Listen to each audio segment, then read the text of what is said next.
Imagino que você saiba que existem diversos tipos de moradia, certo?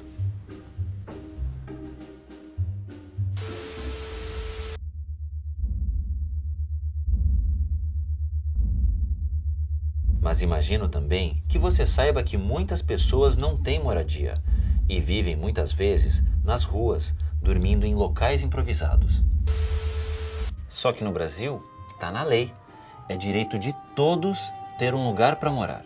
Está na Constituição Federal, capítulo 2, artigo 6º. São direitos sociais a educação, a saúde, a alimentação, o trabalho, a moradia, o transporte, o lazer, a previdência social, a proteção à maternidade e à infância, a assistência aos desamparados, na forma desta Constituição.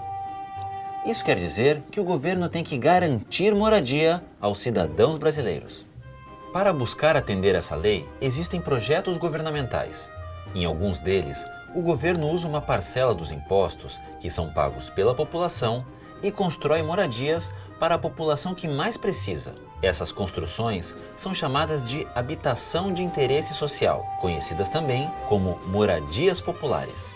Não existe um modelo único de moradia popular. Alguns programas brasileiros, por exemplo, têm hoje mais de 30 modelos diferentes de moradia. Muitas das moradias são planejadas de forma a aproveitar o espaço disponível o máximo possível. Algumas têm 2 quartos e um banheiro. Outras têm uma suíte. Essa aqui tem garagem. Esta outra tem um quarto só, mas com varanda. Ainda assim, o investimento dos governos não é suficiente.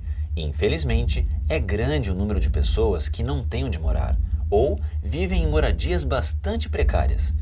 E é aí que a sociedade civil tem ajudado. Muitas ONGs, que são as organizações não governamentais, se dedicam a construir casas para quem precisa. Algumas fazem casas emergenciais, construídas às pressas quando as famílias ficam sem ter onde morar por conta de uma tragédia, como, por exemplo, uma enchente, um incêndio. Construir casas assim, às pressas, é um desafio, mas o resultado pode surpreender e fazer a diferença na vida de muita gente. Uma ONG, por exemplo, conseguiu bolar uma casa pré-fabricada que fica pronta em até 2 dias. As casas são de madeira e têm 18 metros quadrados.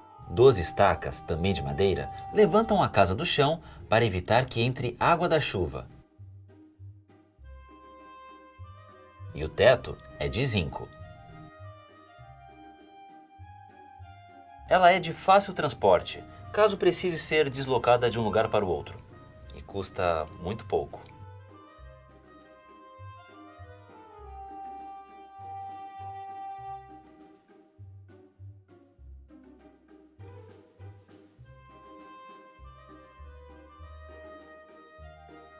Essa é a planta baixa de uma casa de emergência. Quem constrói essa moradia usa uma planta para planejar a construção.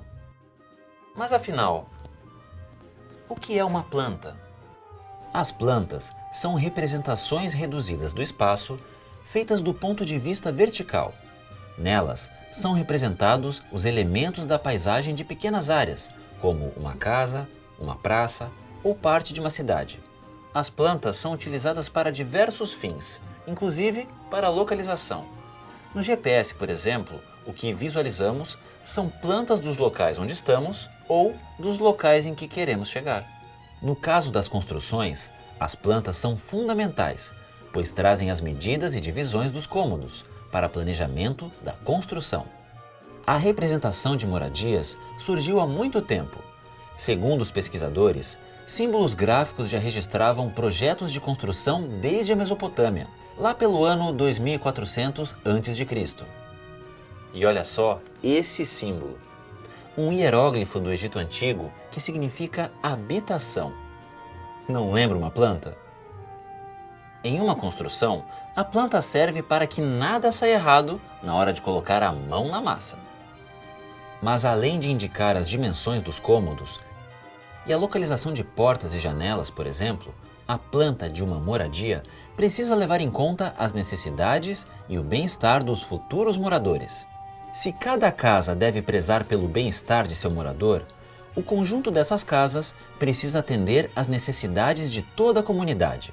Isso inclui pensar em transportes, escolas e possibilidades de lazer, por exemplo.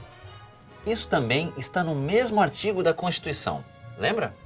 São direitos sociais: a educação, a saúde, a alimentação, o trabalho, a moradia, o transporte e o lazer.